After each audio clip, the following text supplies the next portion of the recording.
Yes, people, how's it going? Welcome back to Lily White Lane. Hope you're doing good, hope you're keeping safe and well, and hope you're having a fantastic, a phenomenal, and a smashing Wednesday and week. Now, I wanted to come on here and talk about, and if you're a Spurs fan, you would have seen it.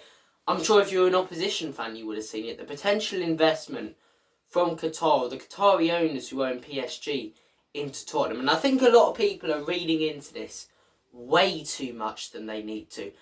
And I think it is because of the tabloids and the broadsheets and the headlines they are using to tell this story. Headlines like Qatar investing into Tottenham Hotspur, Qatar buying Spurs, And I completely understand why.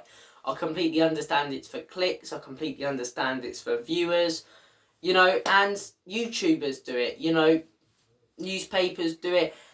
Of course, if you're going to advertise something, you're going to use the best title you possibly can.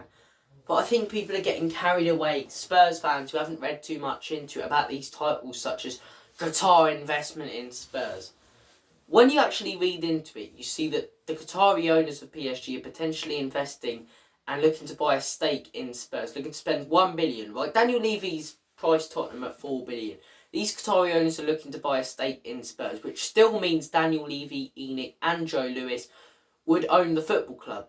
Right, so as good as it is having this extra bit of investment and that extra bit of money from the Qatari owners, Levy, ENIC and Lewis would still own the football club. If these articles and talks that are coming out from the media are actually true.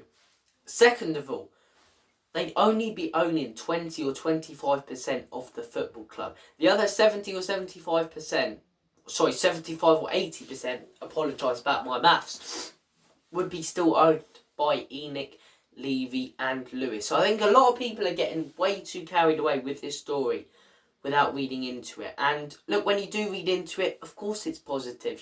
From my perspective, it's that little bit of extra money. Would I like Qatar as full-time owners of Spurs? Yes, I would. I know a lot of people criticise Man City and Newcastle, but I think 90% of the people who criticise them for having that oil money would take it in a heartbeat if they were offered it at their football club, I think as Spurs fans, I think a lot of people go, Spurs fans don't know the meaning of suffering. Suffering for me as a football fan is expectation. So I'd say Spurs fans have suffered quite a lot over the last 20 years, expecting big things and not getting it, not getting trophies. One Carabao Cup or two Carabao Cups since 1991, when beforehand we were a big club. Recent years we've been a banter club for not winning anything. Do you know what I mean? So with this Qatar investment, if it was full-time, like at Newcastle and Manchester City, I'd take it 100%, but it's not. 25% or 20% still invested into the club, it's still positive. It's still probably an extra 50 to 60 million maybe added onto our transfer budget. But it's not going to be the same as them fully owning Spurs, like the Saudis do at Newcastle, and like Sheikh Mansour does at Manchester City. So look, I just wanted to clear that up, come on here and tell you guys my opinion on it. I do find it very convenient that these stories are coming out from the media as soon as a bit of criticism goes towards Daniel Levy, ENIC and Joe Lewis, and obviously Joe Lewis with everything that's going on there in Argentina. I won't go too in depth in that, but look, in terms of the ownership of the club, even if this does go through, it's still a positive. But Daniel Levy and ENIC still do own the football club. Comment your thoughts and opinions on the Qatar investment. And also comment your thoughts and opinions on if Qatar or Saudi Arabians or one of these Arab countries or ownerships were willing to fully invest in your club like they have at Manchester City and Newcastle. Would you take it, right? I want to hear your guys' opinions. Would you take it? Would you take that investment like a Newcastle and Manchester City have had? Let me know in the comment section down below. I would all day long. Now that we've talked about that, I think it's only right to talk about what's coming up. And what's coming up is the biggest game on the calendar if you're a Spurs game. Tottenham versus Arsenal at the Tottenham Hotspur Stadium at the Lane. Every week before a derby, there's that sense of excitement and buzz around the game, but also concern. Concern because of how much it means. If we lose this weekend, it's not like losing to a mid-table club. For example, a Southampton or someone like that. It's not a loss you get over pretty easily. The banter goes on, the hurt goes on. And if you win it, it's the best game. You are loving life. You won the North London derby. the pride and stake of the game, it's massive. It's absolutely massive. The amount of families who have, or people, Spurs fans who have Arsenal brothers or vice versa, you know. It's so important to both sets of fans. And for the last 7 years, I wouldn't say I'm chuffed with it, I'm content with it.